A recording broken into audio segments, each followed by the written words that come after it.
All right, we have a call out this week that we want to make. Joe Biden has withdrawn from the presidential race, running for a second term in the presidency. There's been a lot of talk. We had a conversation on it, talking about how he looked at the debate, made the age issue something that just you couldn't unsee. It wasn't going to go away, and he probably just wasn't going to be able to galvanize the group behind it. So he stepped down. He endorsed Kamala Harris, But I wanted to ask you, particularly in the context of some of the things we've read recently. We just got finished discussing the Neil Postman book, Amusing Ourselves to Death, and how video, affects society and, the medium of communication and so forth.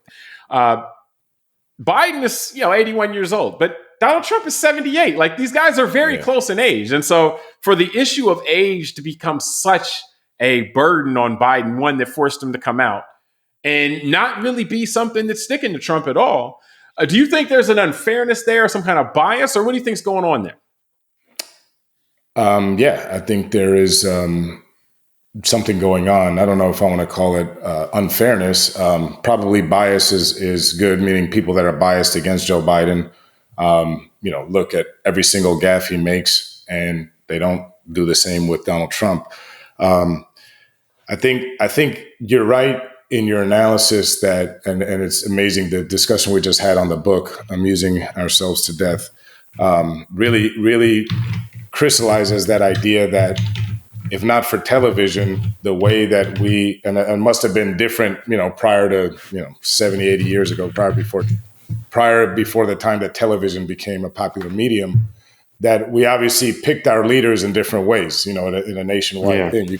Not everybody could go to see a guy doing a stump speech. Yeah. So reading about them in the newspaper, things like that would have been more relevant. And maybe Joe Biden would have survived back in the year 1900 being less visible, but it's not 1900. And the reality is he needed to be able to compete with Donald Trump from an optics standpoint, which, like you said, the debate was basically the nail in his coffin.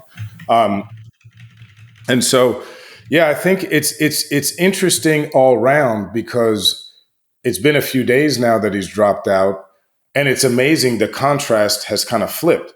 So now Donald Trump went from being the very more robust of the two looking, right, to now you've got Kamala Harris, who's 20 years younger than him. And immediately it shifts the game because of our ability to see how much younger she is, how energetic she appears.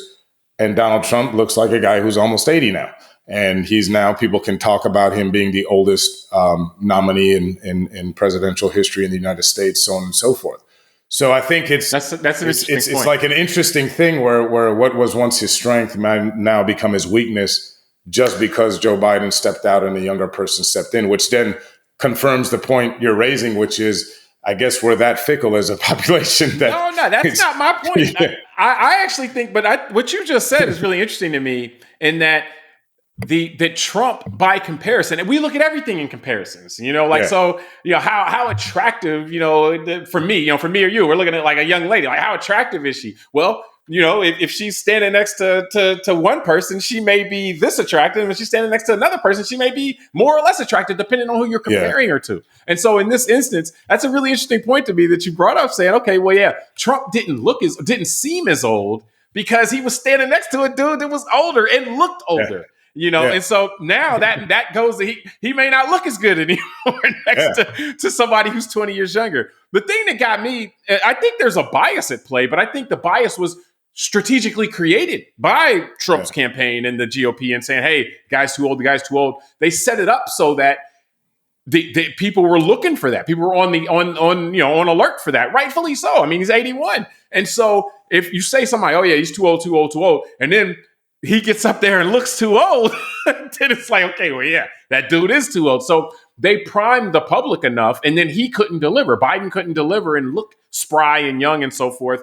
I don't think it's unfair in the sense that it is about perception. I mean, and again, the Amusing Ourselves to Death, one of the things he noted was that, when Nixon had troubles, part of his problem was not as much that he did tell a lie or lies, was that he looked like the kind of dude that lied. He just he looked like a liar.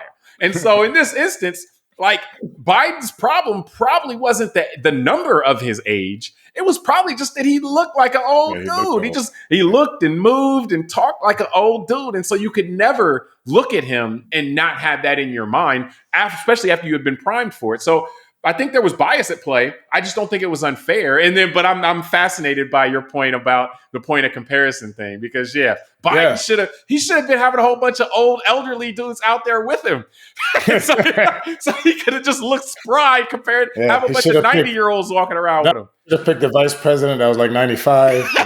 Cabinet secretaries that were 100. Yeah, he would have looked great. It's funny. I remember visiting one of my clients years ago in their ALF. And they were at the time there, I think they were late 80s, like 88.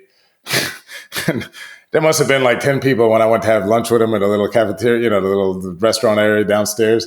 Must have been 10 people over 100. Mm-hmm. And it was the same thing. I remember laughing in my head thinking, damn, my clients look young down here. and I by far was the youngest guy, in the room. It was hilarious. And so, it is about comparison. And you're right. I mean, look, if like anything else, if you, especially as a male, right?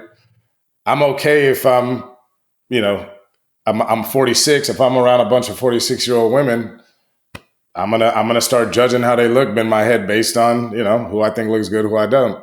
The minute I show up at a college campus and it's a bunch of 20-year-olds, all of a sudden my view of the women my age got warped, right? And I hate to say that, and maybe some people might think I'm a bad guy for saying that, but I think that's natural. That's the truth, right? Yeah, that's just natural. And people talk about that casually when when they're younger, like you who you hang out with and stuff. We've heard people talk like in terms of the comparison. So, but again, the thought of putting that on the campaign was hilarious to me. Yeah, and that's the thing is that, and that's where I think going back to even the book we just discussed, and the influence of the media, I think. And now with algorithms of social media, I think that also was at play because number one, first of all, I'm not trying to take away from the fact Joe Biden looked like an old man and much more than Trump, who looked much more robust.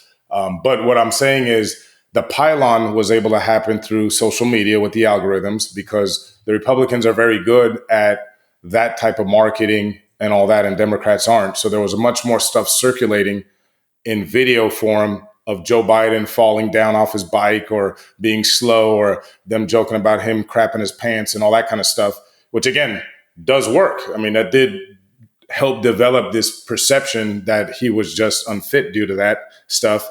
And then the other thing is the media itself, the mainstream media, because I think Trump and some of his allies do a great job of working the ref, so to speak. So they tended to want to make it out like this always everything is this equal thing. And one of the ways I think they did that is by showing Biden and his frailty and maybe being negative on Trump in other ways, but not talking about Trump's cognitive declines as well. And like when he's sitting there talking about sharks and getting electrocuted by batteries on boats or whatever he's talking about. Because all of that to me are things that the media could do a better job pointing out in general. Because I think pointing out Biden's age is relevant, but also pointing out that Donald Trump continues to praise Xi Jinping and Vladimir Putin because they're strong men who control their societies, I think is something the media should be focused on as well. So. Yeah. Well, no, I think you can draw that back. I mean, again, and similar to Amusing Ourselves to Death, the book we just did a discussion on, and the fact that they're looking for whatever drives the clicks or the views and so forth. So the narrative that Biden was too old was one that had traction. Like people would watch stories about Biden too old. Trump being too old or Trump being dishonest or whatever may not have driven the news as much as maybe Trump on trial, so you get a bunch of that because they're like, oh yeah, people will watch this, but people won't really watch it if we just talk about Trump's, like dishonesty or whatever. So we're not going to really talk about that because from an entertainment standpoint, that doesn't seem to be getting the job done. So it's really interesting when you rely on the media as the fourth estate to kind of hold politicians and people accountable when it's like, well, they're only interested in the things that'll drive the ratings or drive Yeah. clicks and views. So, and the story that from the book that referenced this or that was reminiscent of this was that Reagan, as he was aging, and then like towards the second, when he was going for re-election in '84, and then second and later in his as his presidency, there were stories about him misspeaking and and so forth and saying the wrong word or forgetting this or forgetting that. And the media was pushing them for a while, and they weren't driving the news cycle. They weren't people weren't watching. They weren't that interested in that story. And eventually the media stopped talking about it because it was like, all right, well, people aren't that interested in this. It was still newsworthy, but because they were worried about ratings at the time, they were like, well, if people aren't going to watch, if people aren't that interested about Reagan misspeaking or his cognitive decline, we're not going to talk about it anymore. So it does show you that how, with video content, with television content, the primacy of entertainment will dictate what's being seen or shown, irrespective of necessarily what may be newsworthy from a social self-governance standpoint. Yeah, no, and that's why to me, and then we can close it out, is the title of that book, Amusing Ourselves to Death, I think is so appropriate because as we're talking, I'm thinking about what I just said. I mean, the seriousness of the change in the way that our country has accepted certain things. I mean, as we're talking now on July 23rd of 2024, you have former President Trump, as he's campaigned, it was on the front page of the Washington Post that he was at a dinner with oil CEOs, oil company CEOs, and asked them for $1 billion for his campaign. And in exchange, he'll wipe away all, whatever regulations that they feel might be hurting the fossil fuel industry. And then as of last week, I saw that Elon Musk, who owns X, which is one of the largest media platforms in the world, announced that he's going to give $45 million a month to help Donald Trump. He owns, but he also owns Tesla, or he owns a lot of Tesla, and he controls Tesla. But the Tesla piece is important for where you're going here. No, but what I'm saying too is that just the idea that he is a someone that owns and controls the media, not the whole media, but a large part of our discourse now. And he's announced in public, I'm going to give a politician $45 million a month, right? To and then subsequently, Trump said he's cool with EVs now. Yeah. So now, and that changed. Yeah. And that directly, to your point, changed the politician's outlook on an important topic, which he was been against until someone said publicly they were going to give him that much money every month for the campaign. My point is, I think this is something just 20, 30 years ago. Americans would have been mortified to say, this is like just oligarchy and rampant corruption. It's not even corruption anymore because it seems to be legal. Everyone's just doing it. It's corrupting activity, but it doesn't appear to even be illegal anymore. And to just announce that these billionaires can buy politicians in front of our face. And what I'm saying is, this really gets us to the Huxley world of a Brave New World of the Soma Coma. We're just accepting all this. Yeah. And I would have thought that a country founded on the principles of shared power, co-equal branches of government to avoid the coming back of a King George type, to avoid an authoritarian. To avoid an oligarchy or to limit the ability of an oligarchy to take over. Yeah.